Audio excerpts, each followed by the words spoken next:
There are places in the ocean where the light doesn't just die, it is consumed. Captain Caleb sought the abyssal eye, a relic not made of gold, but of ancient, beating flesh. When he found it in the crushing dark of the living trench, the sea didn't reject him.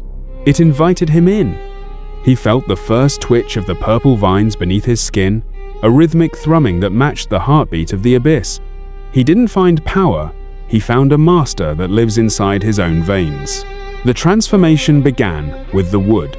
The Night Stalker started to grow not with repairs, but with evolution. The hull became covered in slick, iridescent scales, and the masts turned into giant, calcified tentacles that reached for the stars.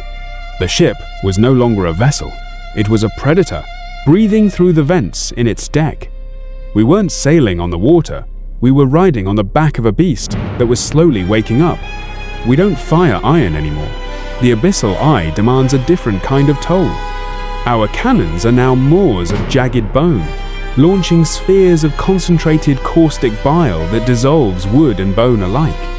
When we strike, the enemy ship doesn't explode, it infects. We watch as their crew is overtaken by the same purple rot, their screams silenced by the rapid growth of abyssal coral. It is a silent, creeping victory that smells of salt and old blood. From the bioluminescent fog rose the Sentinel, a nightmare of 1,000 eyes and shifting shadows. It didn't attack. It recognized the eye in Caleb's socket. One half of his face was already gone, replaced by a swirling vortex of violet energy and grasping feelers. The Sentinel bowed, a mountain of meat and teeth submerged in the tide.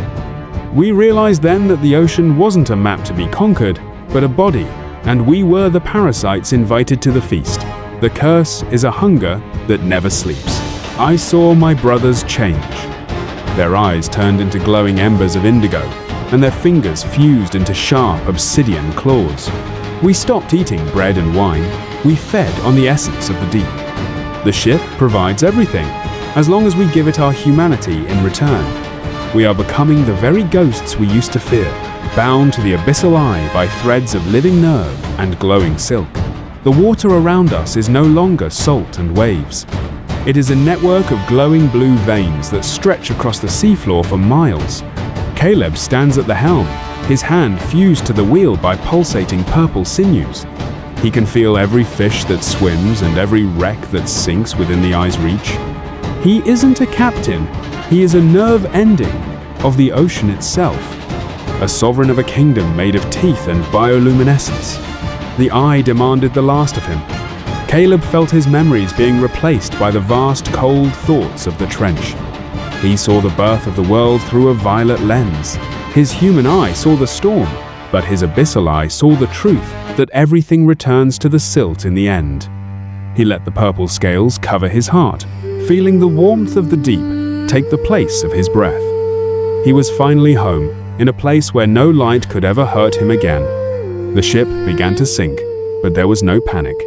We were descending into the throat of the world. We passed the skeletons of gods and the ruins of cities made of living pearl. Each fathom deeper made us stronger, the pressure of the abyss acting like a warm embrace. We reached the center of the living trench, where the great eye sleeps. We weren't at the bottom. We were at the beginning of an eternal, sunless reign. Caleb sits on a throne of bone and pulsing coral, his face a masterpiece of abyssal evolution. He is the sovereign of the trench, the lord of the lightless world. He hears the whispers of the drowned and the prayers of the desperate, and he answers them with the cold hunger of the eye. He has found his kingdom, but it is a kingdom that demands everything and forgets nothing. He is the wrecked pirate of the abyssal eye, the king of the beautiful nightmare. I am the wrecked pirate. I have seen the gold, the silver, and the sand. No teper ja sam stal beznoi. Do not seek the eye, sailors.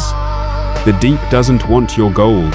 It wants your soul to fuel its glow. The ocean is not a path, it is a creature. And you are just a fleeting thought in its mind.